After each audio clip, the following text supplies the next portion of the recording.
Hello everyone and welcome back to Tokyo on Fire. Today is October 30th, 2015. You are watching episode 31 of Tokyo on Fire. Today we are not following the original format of burning issues. Today we're doing news and politics. And I'd like to tell you a little bit about why we've changed that format and where we are right now. We've done 30 episodes of burning issues. So if you look at our YouTube channel, all of those issues are there, and when we film them, we do them with the intention of them having a good shelf life so that if issues come up involved with TPP or women in politics or the economy, that sort of thing, you can visit them later and still get good value out of that. They're long and they're pretty deep drills. We've received lots of comments from you, the viewers, that we really appreciate. We appreciate your participation. Right now we have more than 200 subscribers to Tokyo on Fire. We have now reached 15,000 views on our channel, and this is really encouraging and compelling to us.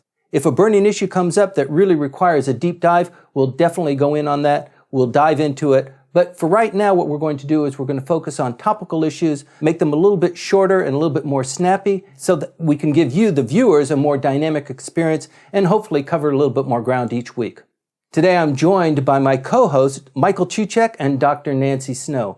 Michael Cucek, as you know, is the author of the foremost blog on Japanese politics in English. It is called Shisaku. He is also adjunct professor at Waseda University.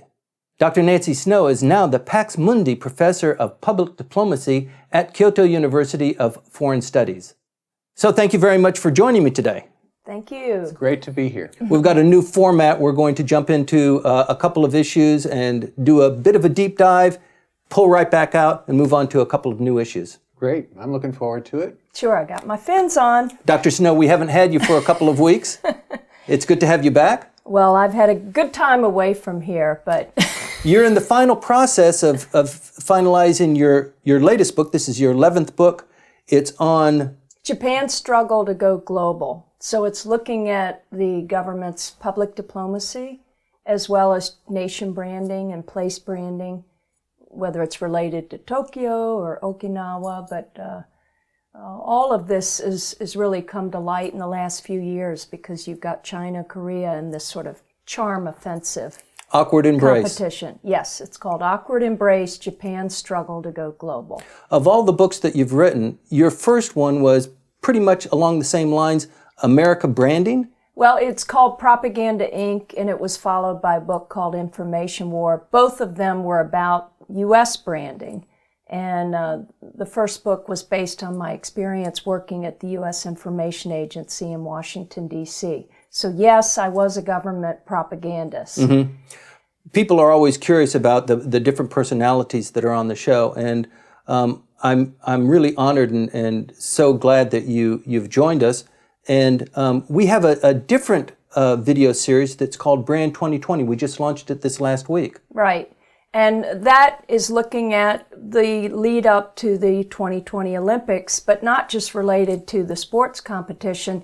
So many issues in Japan now are targeted to change, and whether it's related to women and the corporate suite or having more English instruction in the schools.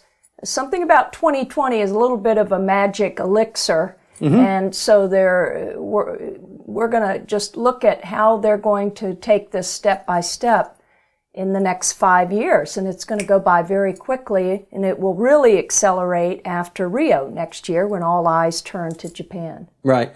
There's an awful lot of energy being devoted now to branding. Yes. You never saw this earlier. I think a lot of it had to do with the fiasco with the logo, the Olympic logo. Right. The kind of the sad thing that happened with the original design of the Olympic Stadium. Right, and apparently now, I guess the logo, they're making it a civil society contest, so anybody can submit a logo design. My understanding I don't know when the actual deadline is, do you know? But no. The government basically said, okay, we contracted with somebody, that didn't work out, so we're going to put it now out there for the public. And if you're a foreign resident or a Japanese citizen, you can weigh in. So all of the great artists out there, or the wannabe artists, have an opportunity to be featured. I mean, that will go global. It would be very exciting. I can't draw, so I don't think I'm going to participate, but unless they're looking for something very minimalist, like a little kind of hangman style, So I hope that maybe you or Michael will get involved and submit a design. Oh, thank you very much. Let's talk about branding just a little bit before we go into our issues today. Branding is somewhat a component of propaganda. It is the nation trying to convince people that this is what we stand for. Don't look behind the curtain. This is what we want you to focus on. Well, I've said over the years that it refers to putting the best facts forward. So there is a little bit of a facade to nation branding. Spin. Now, yes, spin. So it can have a negative taint because, of course, countries want to present their best selves and their best aspects. However, Edward R. Murrow, when he was director of USIA, had a philosophy of warts and all, that the United States should really show the world the challenges that we had. And when he was director of USIA, where I worked, but 30 years earlier, this was during the Kennedy years, Murrow gave many speeches about the challenges of the civil rights and race relations in the United States because he didn't want the Soviet Union to use that propaganda against the U.S. So he felt very strongly, let's air the dirty laundry. Let's put it out there. Right. And you can't control the message entirely, but if you're more forthcoming, then this is sort of a lesson for some of these corporate scandals too. If you step forward and you own the issue and say we're taking responsibility for our challenges in race relations, then it made it much harder for the Soviets to manipulate that. First 48 hours are so critical. Right? That's right. Yeah. And when companies aren't able to pull this off well, it just becomes a point of ridicule, doesn't it? Well, sure, and it also means that you've lost control entirely of the message. So you've got a lot of actors involved, some of whom are very irresponsible, and they can take, and we're in the age now where you can take any image and manipulate it, any message, you can Photoshop anything. So this is the age of propaganda. I don't shy away from the term. I know it has a negative taint, certainly in the U.S., and I believe so in Japan as well. But I wish that we would at least embrace it in terms of the study of its use and misuse so that we can just be more critical consumers. What kind of brand issues are you examining in this new video series, Brand 2020? What kind of keystones are there that are branding for the Japanese? Well, one of them for me, I'm coming at it from my expertise, which is in higher education. And as an academic here, and one now affiliated with Kyoto University of Foreign Studies, I'm very, very devoted to the internationalization of the curriculum, not just in getting more foreign students here, but actually looking at issues from a cross-cultural, cross-national perspective. I think there's more creativity there. It makes the classroom more exciting, but you have to really utilize these students and faculty in a very proactive manner. So a lot of universities now are pointing to their increase in foreign students, but I'm not sure if they're really changing the curriculum. I'm hearing from students that there's still a lot of progress yet to be made in terms of utilizing the actual differences of opinion and perspectives that these students bring to Japan. But that's just a small component, isn't it? I mean, sure. The food culture here, anime, or for example, the fact that Tokyo is a castle city, that's lost on a lot of people, but that is part of the brand that's probably been a little bit submerged, but I mean... Well, the food culture's world-renowned. Right. And, of course, you mentioned anime and manga, and that, too, is part of the whole global marketing of Japan. The worry I have with that is that some of these archetypes, like Hello Kitty and and even sushi promotion, they've been around now for so long that really Japan doesn't own that anymore. Right. Yeah, it's a little passé. If I were doing nation branding in Japan, I would, for instance, with Cool Japan, offer grants to small businesses or to people like artists and writers to promote really the storytelling in Japan. So it's fine to have products, but what's the story? What's the narrative around it? What's the context? And I think there are so many stories, people to people, that we're not telling. We tend to kind of, the foreign press, and I write too in this arena, we tend to kind of go to the same sort of usual topics. And there's a depth and a complexity to Japan, which is exciting, which is why we're here. And let's uncover those. Let's dig deeper. You talk about Tokyo on Fire, diving into the issues. We have to do the same thing with nation branding. Yes. If you make it superficial, then people will lose interest, because we're living in a trend-setting global culture where people's ability to concentrate is very limited. They move on to the next new thing. And I think that there are some fundamental stories here that really will have a lasting effect. And they have to do with, how does this all work? Why is it so safe here? Why is there this social contract of people really kind of looking out for each other, but doing it in a low-key, refined manner, not in a real bold manner? And the Japanese tendency not to self-promote is a great strength, because it's so different from so many nations. So this, instead of saying, well, we're not natural promoters, use that to your advantage. It's called active listening. And I would put much more training into that, to work with people to sort of paraphrase and be able to mirror what they're hearing. This would be very useful in international negotiation. Brand 2020, it is not just a video series. The video will come out, maybe once a month? Yes, I think so. Great. I don't want to focus too much on Brand 2020, but it is a new component of what we're doing here at Tokyo on Fire. And I'm really looking forward to that. Michael, let's shift over to you. There's a lot going on economically, politically in Japan. Can you kind of tee up where we are right now so that we can get into our issues? What's going on your radar? Well, today is Friday, and this is going to be loaded up on Tuesday, so this will be old news, but the BOJ came out of its meeting today, and with the new statement about how it's going to behave in regards to the latest statistical data. Now, the data has been surprisingly good, considering that China is going through a slowdown, especially in terms of the industrial production numbers, which really have set the stage for today's BOJ action. Now, why is this such an important issue for us? Well, we have the election coming up next year, and the Abe administration, basically having gone through the security issue, is now going to be working entirely on economics. And let's face it, so far, Abenomics, a lot has been done,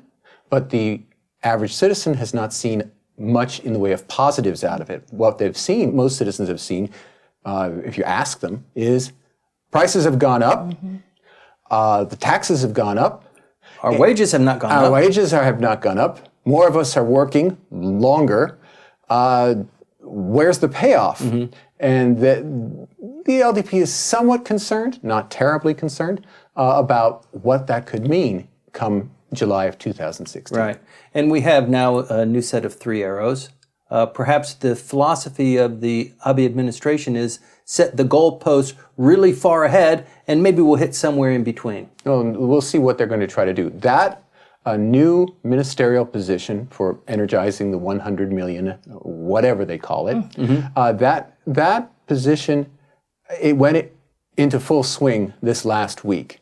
At the beginning of the week, Minister Kato went on his first tour. It was as far as Setagaya here in Tokyo, where he looked at a few retirement homes and daycare centers for elder care, and put forward the idea that what the national government can do is lower the rates at which it's renting land to these facilities. That, of course, that would affect the revenues that the government is getting, but what Japan needs very quickly and very immediately is a vast expansion of elder care. Now, that was part of it. And then what happened yesterday was the first meeting of the advisory council. Now, this has all kinds of people on it from all kinds of different walks of life, including the actress, singer Kikuchi Momoko. People are wondering, why is she there? But there are all kinds of academics. There's the head of the Nippon Keidanren is also a member of the commission. And they're supposed to put together what the 3 new arrows are supposed to mean. the I'm on record as saying that it's an absurd set of goals that are unreachable under any circumstances.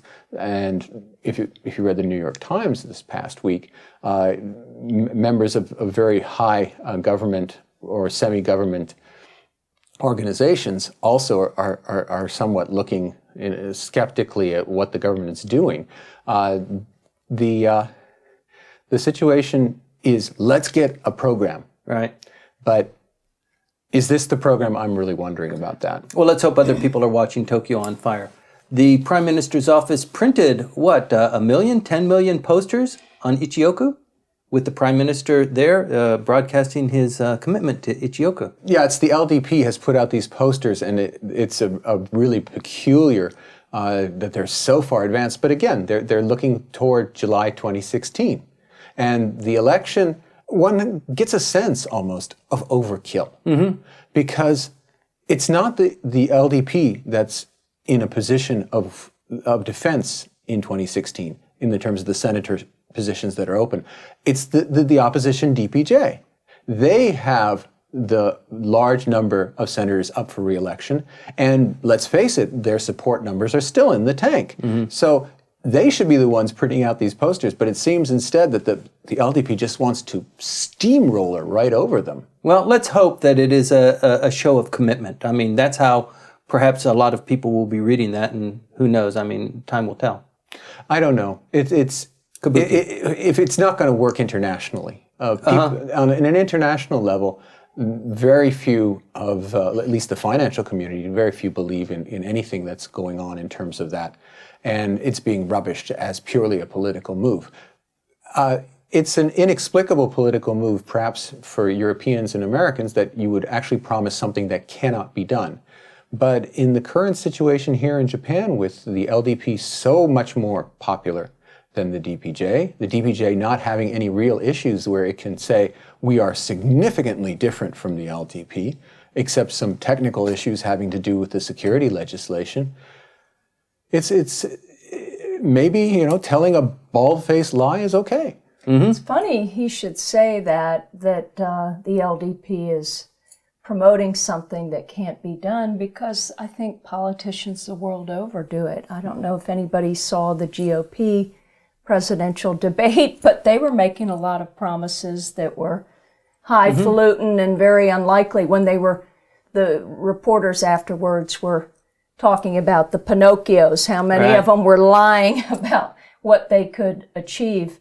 When you have political gridlock like we do in Washington, and I see a lot of gridlock here, but it's related to the LDP just completely dominating everything. And DPJ is not any legitimate opposition party. I don't even know why we talk about the DPJ. Well, they talk window dressing. Well, the DPJ has basically the same core that it's always had.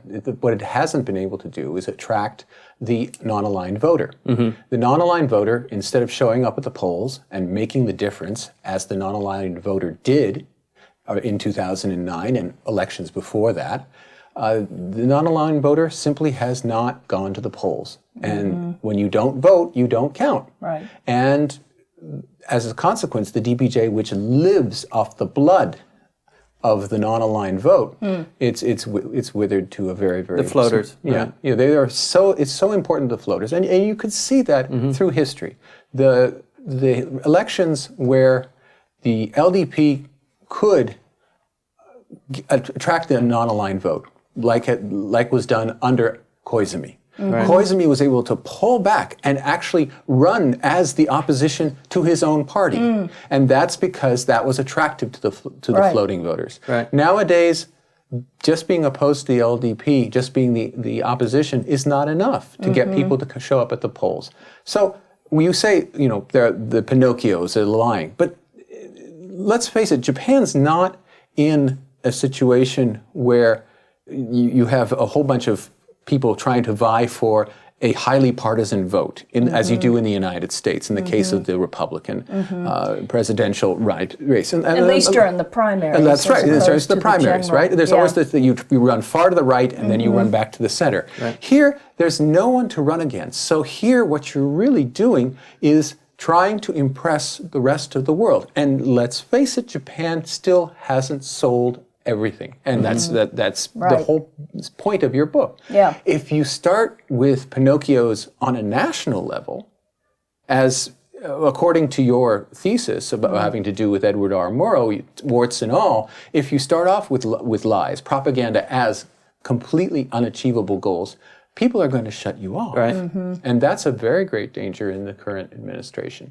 Speaking of rubbish, let's talk a little bit about Asahi Kasei, the construction company that has been found to be drilling holes for supporting rather large buildings, but not getting quite down to the bedrock. Okay, first of all, Asahi Kasei, as the name indicates, it's not a construction company. It's a chemicals company, and it's the maker of Saran wrap here, for example, in Japan. It has that franchise. So it's basically a company that got into the construction business as a side business and gone into it in a big way. Unfortunately, this side business has now taken over the entire media image of the corporation. And in this case, it built seemingly a large number of buildings with insufficient pilings, with pilings that do not go deep enough, that are not large enough, that have not been inspected. And that the major governance issue is they didn't have the data, so they made up data. And they're now contacting piecemeal the residents and occupants of over 3,000 modern buildings in Japan to get in touch with them to talk about it. Now, the number of places which actually have falsified data might be fewer than 100. Currently, the number is somewhere in the 40s. But it's not just tall apartment buildings, and we're talking 14, 15, 16 stories, but this morning's newspaper said that there's a middle school in Yokohama, for example, that was done by the same group, and which now has to be questioned in terms of its safety, which for Japanese is unacceptable. Right. And it was very, very important. It's always been important for schools to be the most strong buildings, not only to spare the students, but because they are where you go. They're the refuge centers. They're refuge centers for after earthquakes. Shelters. Right. They are the shelters for everyone. And when the great earthquake happened in Sichuan, the commentary from China was, in Japan, when an earthquake comes, everyone goes to the schools for shelters. Here in China, when the earthquake comes, it is the schools that fall down and kill all the children. You know, that kind of, it's a brand image issue for Japan. And that now we're getting schools and other public buildings involved in this scandal is going to be troublesome for the company, if not catastrophic. But beyond that, the issue has to do with really consumption in Japan. One of the few bright spots in the Japanese economy are the building of these high-rise apartment complexes that have really sprouted over the last 15 years, especially in the urban areas, especially in Tokyo. The discovery within the urban area of unsafe buildings, you know, that's a North Korean problem. That's a Chinese problem. We have the great building. The breaking down of the public trust in terms of these new buildings will make buyers a little bit more wary and saying, you know, who dug the holes for the pilings of this building? This sounds a little bit like the Volkswagen issue, doesn't it? I mean, a problem of this magnitude, it really is not that kind of a problem that goes all the way up. I mean, it could be a subcontractor drilled these holes. It was his job to reach the foundation. It was his job to provide the correct data. Right. Yeah, and they just got behind and the building was up and, okay, we can't do the tests, so we'll fake them. And the way that they discovered this was a massive apartment complex where the stairwell was beginning to separate from the rest of the building. They thought, well, isn't this strange? Mom, come take a look at this. And I guess this difference began to creep a little bit. People got concerned and they did an investigation. You know, there's a big difference, though, between Asahi Kasei and Volkswagen. Yes. I mean, VW, Volkswagen, this is such a major, iconic brand company for Germany. And I did an interview with Deutsche Welle where they were talking to Simon Anholt, who's probably the most famous guy in place branding and nation branding. And he felt very strongly that Volkswagen is such a strong brand that it will survive the scandal. And I thought differently, because consumers had placed so much trust in this brand, and it was such a shock, really, to their sense of German engineering, which Germany, modern Germany, has really projected that value worldwide, that I thought it was really going to damage not only Volkswagen, but somewhat the image of German engineering. So Asahi Kasei, unless this really grows, I think it won't play as widely. But I think you make a good point, though, about Japan and the being so risk averse and so security oriented, and especially protecting children. It has the potential to get really bad. I'm just wondering, how do you go from saran wrap to a construction side business? I mean, that just sounds like a disaster waiting to happen. Saran wrap is not exactly what you're using to set up a foundation. But there are specialists in all kinds of different kinds of plastics and all kinds of different kinds of materials, and that led them into construction. Well, if you go around your neighborhood this evening and you look at a construction site, there'll be all kinds of different companies that you say, why are they doing construction? And one of them will be, you will see buildings that have Asahi Kasei on the side. Right. Well, the other thing too is that these companies, they essentially came out of the era of the Zaibatsu, these huge conglomerates. They were busted up after the war, and now there are many companies, but there's this drive to be inclusive and to capture your downstream and your upstream. And not only that, but I mean, these companies are very wealthy. You have to use the money. You just don't store it away. So you purchase other companies. And I think what they did was they thought it would be a good value to add a construction company to their portfolio. So the tipping point will be death or injury? No, the tipping point is simply that it breaks down the ability to be confident in housing. And for most Japanese, the only asset they will ever own is their house. It's more so than a car. The two assets in Japanese life are cash and a house. Wow! And at that point, you have really put a damper on enthusiasm for consumerism, and especially in the one area that was really going well, which is these high-rise apartments. And again, it has to do with self-image. It has to do with confidence. You want people to think that the systems are taking care of them. There is no sense in Japan, really, of caveat emptor. The government is fully responsible for almost everything. Well, they're in everything. I mean, they have regulators that are watching them drill, and they're testing the cement as it goes into the holes as well. There's all kinds of things where the government is involved that it immediately snowballs into something quite out of control. Now, what you probably would have been upset about is the head of Asahi Kasei going on having a press conference and start crying. He did cry. Which, the dynamics. The visuals were not great. Right. But he was doing what he thought was right. He was putting on the correct act appealing of contrition. To shareholders and also consumers, people who are living in more than 3,000 buildings. This is and to our employees and blah blah blah blah blah. Right. Well, the Volkswagen CEO resigned. He didn't cry. Well, the Volkswagen one, I agree with you. It's substantially different. Yeah. I mean, to make a decision like that, it required higher ups. With Kasei, it didn't. I mean, this probably was done by a lower level contractor who was just trying to cut corners, and the major contractor is saying, look, you can drill these holes, but I'm only paying you this much, and you need to do it by this time. And who's going to find out? Yeah, and it's all underneath the umbrella of Mitsui Fudosan, the grand international level real estate development corporation. I mean, its headquarters are right next door to the Imperial Palace. Wow. The only thing between the Imperial Palace and Mitsui Fudosan is the Imperial Palace Hotel.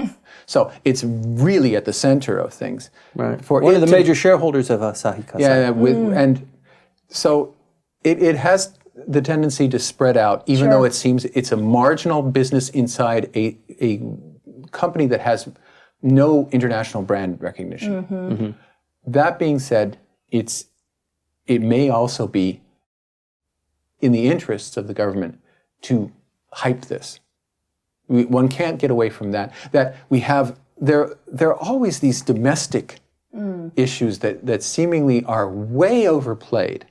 Okay, so we have a problem with some buildings. What country doesn't? Right. You know, there's not been any attempt to frame this in an international way or in a way involving, well, sometimes things go wrong, a risk-taking point of view. Everything is presented entirely in a very, very closed-minded, closed country, closed borders kind of presentation. And one suspects at this point that actually is helping the government, not by changing the subject on the front pages. Well, the other thing that's it's the first story. It's the first story up on NHK each night. Right. And it's night after night after night, and it's just an apartment building. Okay. And nobody's been hurt, and nobody's been killed. Would the value be, it reminds me of when Obama first came into office, and there was all the rhetoric, all the coverage about shovel-ready projects. And there was going to be signage, and we're going to fix the infrastructure. We're going to fix the roads and the bridges because everybody's driving over them in our auto culture. Well, that just sort of went by the wayside. You see a few of these signs now, but that's ancient history. So it sounds like if the government can exploit this somewhat, can they relate it back to this 100 million active people, which I don't really get, the whole thing with the shrinking society. And but trying to get people connected to government really is here to serve the public will and to reestablish public trust when companies go awry. Is that I think the narrative is still up for grabs. Okay. So that you're not going to, it's not going to be clear who's responsible. I mean, we have a lot of grandstanding in the news media. What a terrible thing this is. Again, it hasn't even given anybody a hangnail, much less any other kind. Certainly the people who live in that apartment complex are going to see their investment diminish, and also, if not entirely wiped out. That's the way it goes. And at which point Kasei will have to provide some kind of financial settlement, and that'll be handled. But currently, it's been a hysterical. I thought you all said, though, that this is not a very litigious society. No. So when you say settlement, we're talking peanuts here? No, we're talking about outside of the court system. Right, okay. Preemptively. Right. All right. The other thing that I think is important to point out here is that in this society there is just an allergic reaction to assuming responsibility, and we're seeing that in spades here. So it's not my fault. I farmed out this part of the project, and we had another company come in, and they did it. And it's even gone a little bit further, and they have identified one fellow who was in charge of the drilling of these pylons. And he's also been involved in maybe 36 other sites, and they're looking at those very carefully. They found another one yesterday, but it's not his site, it's somebody else's site, and they have the same problem there. One of the other things that is... Okay, the search for blame, finding someone to blame. Okay, you say allergic reaction. Allergic reaction to responsibility. The contrary reaction, which is to find the person who's to blame, is very strong. Yes. And one of the aspects of Japanese culture that is perhaps not admirable is this search for blame. We have to find somebody, that's the guy crying.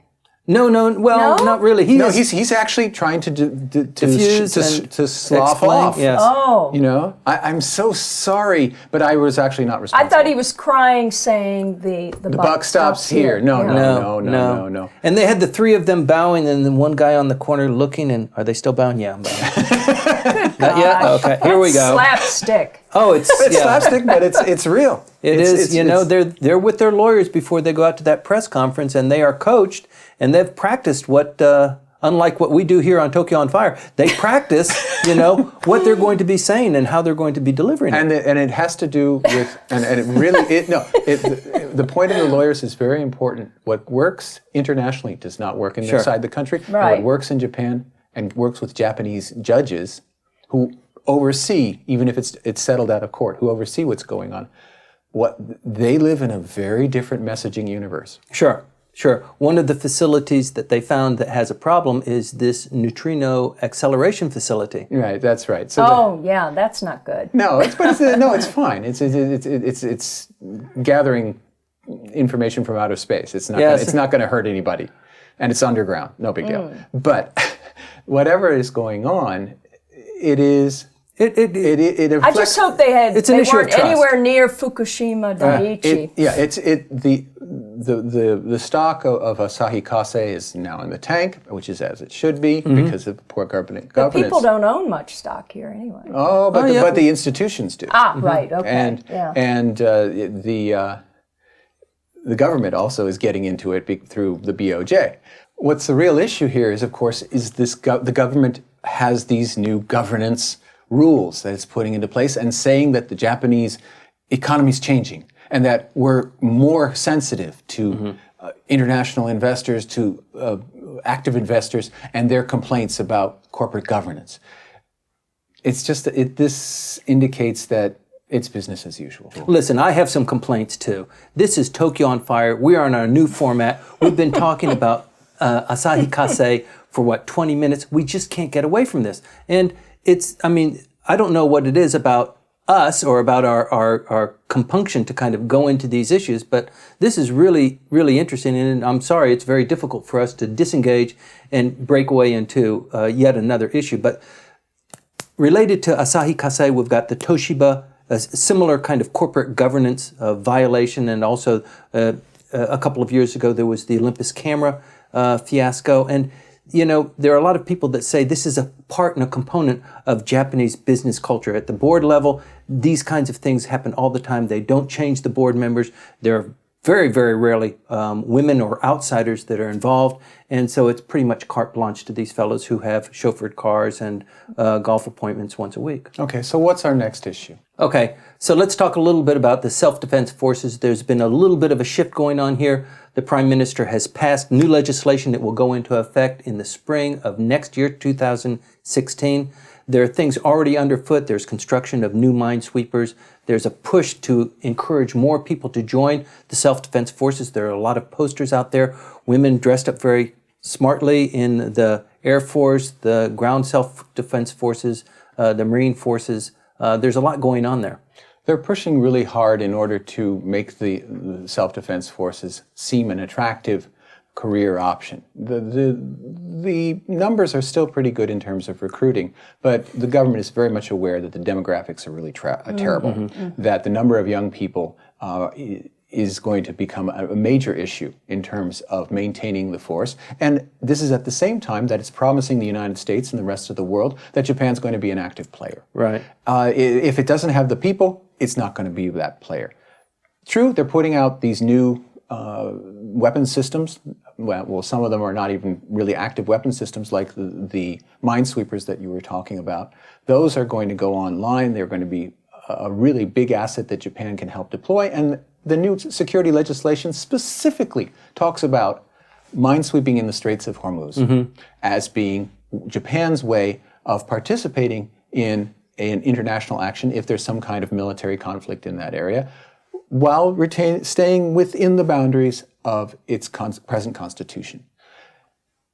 It's one way that Japan traditionally has been in the Mideast. Minesweeping has been a regular aspect of its participation there. The only difference is that what's happened under the new legislation and what the new SDF would be doing is going in while there's shooting going on. Right.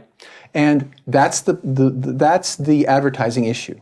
Until now, the SDF has really been a self-defense forces which has a major component of which is actually disaster relief.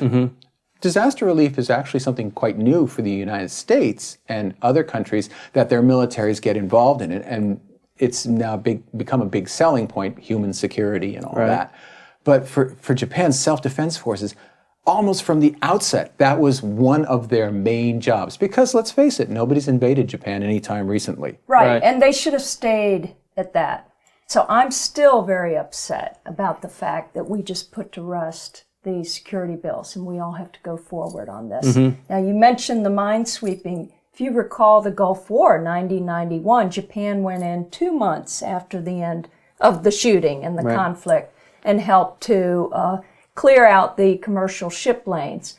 Japan was criticized even then, though, with this sort of checkbook diplomacy, that it didn't have an active role to play as the U.S. forces in that multinational conglomeration as it was. It was a United Nations action, so it was okay. It was United Nations about as okay as any action. I know, but there weren't a whole lot of other countries. It was definitely a U.S.-led war against Saddam Hussein. There were at least 25 members of the coalition, and you know, Russia and China were cool on it. It was a very different situation than what we've had under the Bush administration. Yeah, but the second Bush administration. I wanted to explain what this, because I've been writing about this today. I'm doing a policy paper comparing China, Korea, and Japan's approach to public diplomacy. And you can't view this out of the political context. You can't view it out of the state-to-state relations and how Japan is now coming to terms with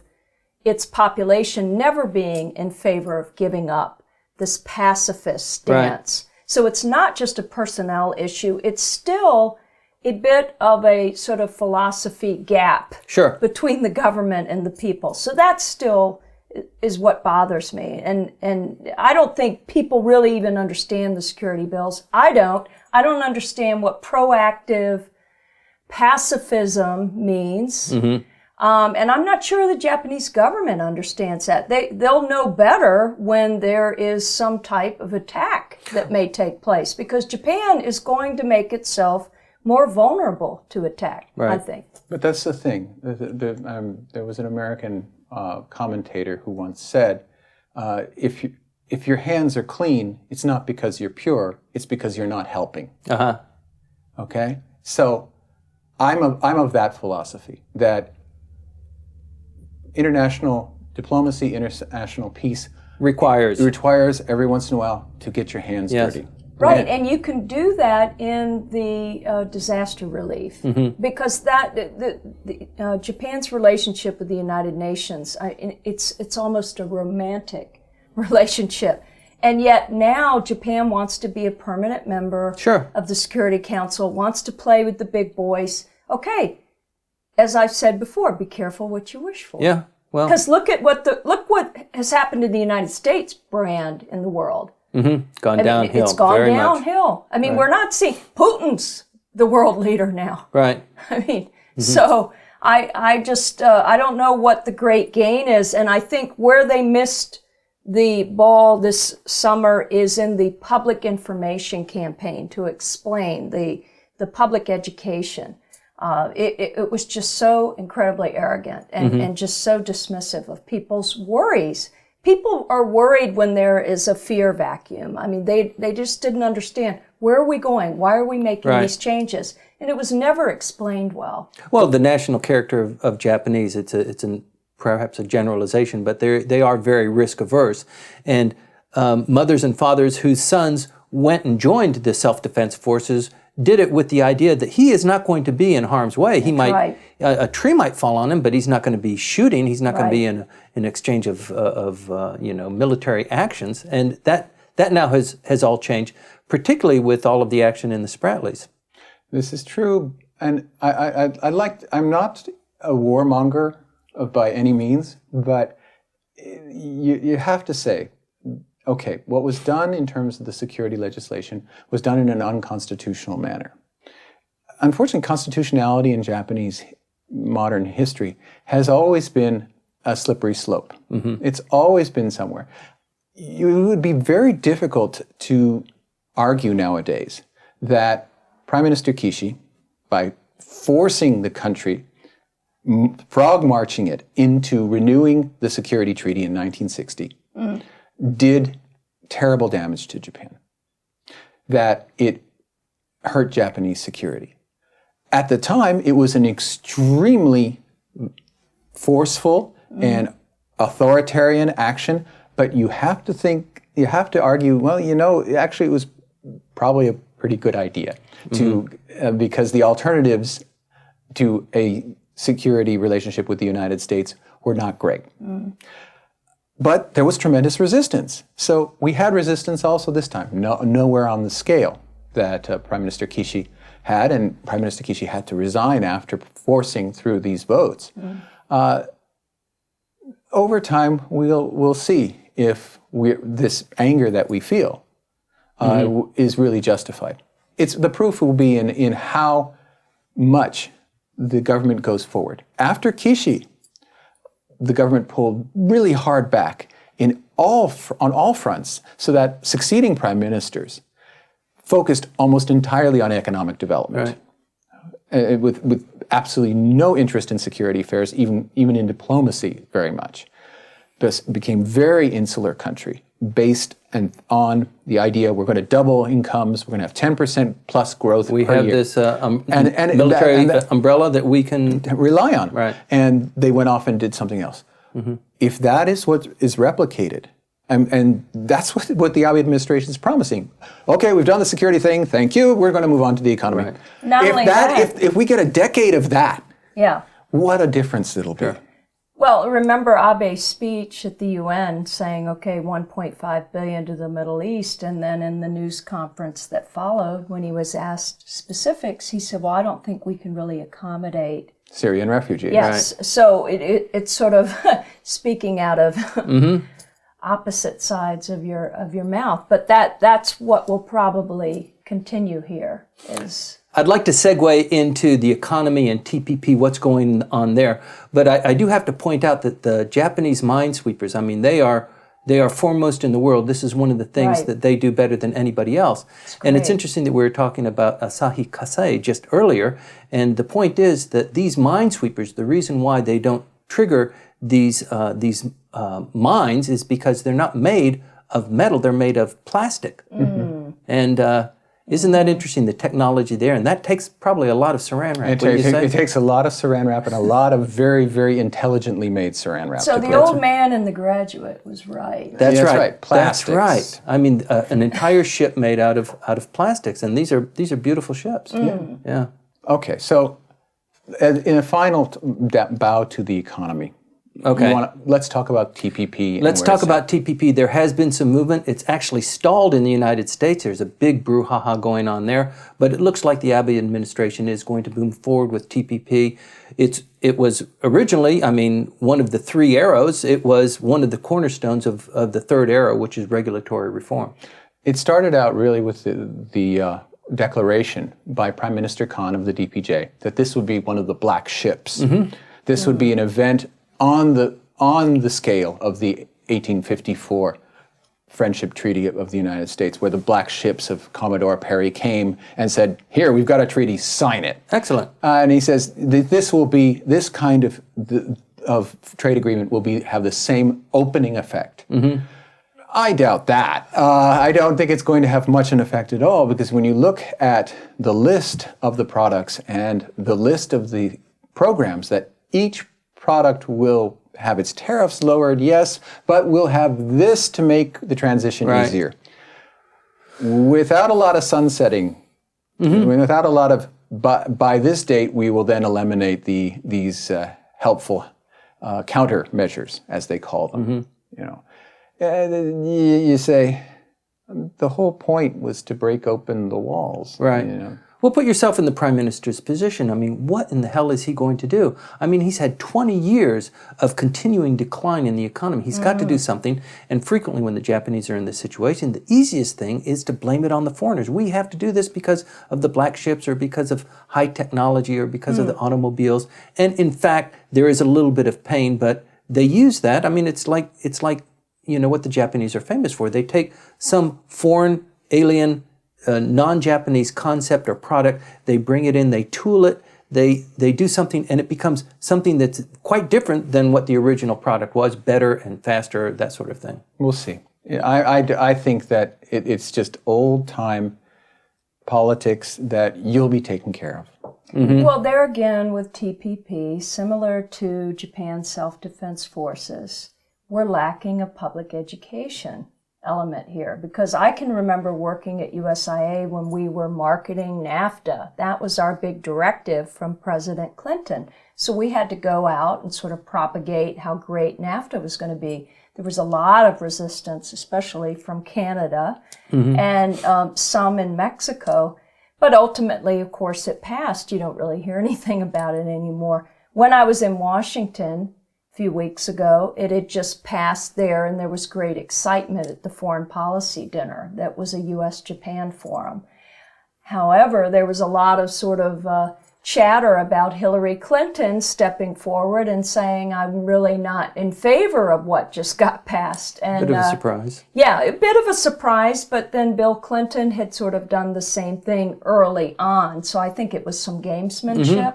And I was able to get a question in, though. They had an expert on TPP, and I said, I think from a consumer perspective, because I'm not way up here in the government, I want to know how is it going to impact me when I go into the grocery or into the convenience store. And that's the missing part here. Because all of this has occurred behind closed doors. Just same thing with the WTO. That always leads to a lot of conspiracy theories. Yes. Well, I was surprised that the Japanese eventually did join in. I think it is the right thing for them to have done, but it sure was monitored and managed and kind of overlorded by the United States a little bit too heavily for my liking. But if there's going to be a homogenization of trade rules and regulations within the Asia-Pacific region, I guess this is as good a place to start as any. And then some people online were saying, well, at least maybe my peanut butter will be a little cheaper now. I mean, they had sort of their pet issues related to TPP. Butter. Yes. Butter. Butter. We need New Zealand's butter. No, for a lot of people, that's what it's about. Sure. And that guns and butter. In this case, we're in Japan. So that's right. The guns. Exactly. I'm thinking very American here. Okay. But in terms of any recent movement, we're going to have to look forward to the government having a whole bunch of conferences publicly explaining what it's going to be doing. And there'll be a lot of promises in advance of the 2016 elections. What happens after the elections is going to be interesting. Up until then, we're going to hear nothing but about the countermeasures, how the government will take this cold wind and warm it up a little bit. When the whole point is the cold wind is supposed to stimulate people to get off their duffs and do something different. That's not going to happen for another year. You know, we're talking about regulatory reform, and it turns out that just the other day, the government announced relaxing of the regulations concerning housing third parties in homes and in hotels and in vacant houses, that sort of thing. And it looks like Airbnb is now receiving a little bit more of an open door. Well, they're looking at the number of hotel rooms that can be built in Tokyo in time, and they realize it's not going to happen. Right. And they suddenly have a crisis situation involving that.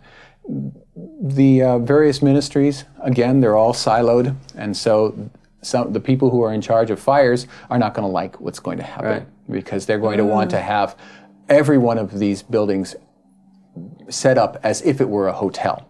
Even if it's a single-family home. It's not going to happen. And currently that's the regulation, though. And that's the reason why such things as Airbnb have not really taken off here. Because you get a visit from the local ward office saying you can't do what you're doing. Well, tourism for any nation is one of the easiest and quickest grabs, isn't it? I mean, it generates revenue rather immediately, and it's cash. It's better than the citizens by far. That's right. And it's a healthy market here, isn't it? I mean, the tourism industry is growing by leaps and bounds.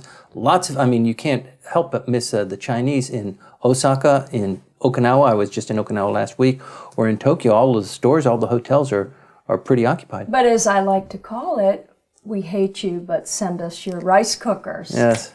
So there is that sort of contradiction in that the public opinion It's a polls part are of diplomacy, though, isn't it? I Right. mean, it is bringing the Chinese and the Japanese closer together. They're buying our products. Those products are doing very well in the Chinese market. I mean, they're world class. But it's interesting, though, in the surveys, though, about would you trust a person across a nationality? Those numbers are still quite low. They're still low, but they're improving. Yeah. And it's not it's from not where you're 10% to 12%. Yeah, it's not but it's not where you're sitting, it's the momentum. Yes. And we got to keep moving forward what Said the turtle. Yes. and the turtle wins. Yes. The turtle did win. Aesop tells us that the turtle wins. And that's what we need. Finally, the Tokyo Motor Show is now going on in Makuhari. Let's go. Speaking of turtles. Speaking Speaking of driverless cars. a lot of driverless Yeah. cars, a lot of new concept designs, a lot of very innovative things are hitting the Who do you the yell market. at then? Well, When the Volkswagen. driverless car cuts you off. Yes. That's actually, yeah, you're right. I'll get you, empty seat. And the legal implications are actually one of the things that the ministries are looking at. It's not the technology. They're completely confident in the technology, but they're trying to figure out, okay, if there is an accident, who gets charged? Right. But I mean, this is that the non-guy. mainstay industry for Japan. I mean, all over the world, the Japanese automobile industry is at the forefront. I mean, GM gave it a good run for the money, but the Japanese automakers really dominate. And you can say that it was fair market or was an unfair market. What's really interesting in terms of this new movement towards driverless vehicles is that for a country with the demographics of Japan, it's a thank God it's here in time. Right. Before we all have no those drivers. geezers are behind the wheel. And there is nothing, I mean, I remember I was in a group advising Toyota back over a decade ago. And there was a big fight within Toyota. Are we going to emphasize driving is fun? Or are we going to emphasize driving is energy efficient or driving is safe? And the car company, they're car guys. They were really reticent about the third one, Right. Because they didn't want to give the steering wheel over to a computer, because they wanted driving to be fun. They're giving up on it, and that's, I think, a really big transition. Just before we close up this segment, Michael, what is your prognosis for the economy over the next 3 months, maybe until January, please February? don't ask me that. Oh, people ask you that. People pay you money to talk about that. Yeah, they so. talk about politics in terms of the prognosis for the economy. I'm bullish. I'm bullish. I am bullish. I think things will pick up. I think with the cabinet in place and not so much mudslinging right now, and the prime minister on international travel, I think the economy will How start. can you not be bullish between Halloween fright Right. and Christmas sparkle here? Yes. All right, I'll let the holiday cheer continue And KFC and keep on my Christmas peace. Eve. Okay. So with that, I'd like to draw today's exciting session to a close. You've been watching Tokyo on Fire. This has been episode 31. You've been watching our new format where we have identified a couple of issues and segmented those and talked about those sometimes pretty deeply, as we did with Asahi Kasei. We welcome your comments and your recommendations. Please tell us what you think about this. Please hit the subscribe button. Our numbers continue to improve, and we are greatly appreciative of that. You can contact us via email at comments@tokyoonfire.com. Alternatively, you can contact us on Twitter via hashtag TokyoOnFire. Perhaps the best way to contact us or communicate with us is to post your comments directly inside the dialog box that appears on YouTube. Finally, we are available on iTunes. This is a new format that we're using. Please bear with us as we go through the kinks. We try and working out the format now. Thank you very much for watching. My name is Timothy Langley. See you next week.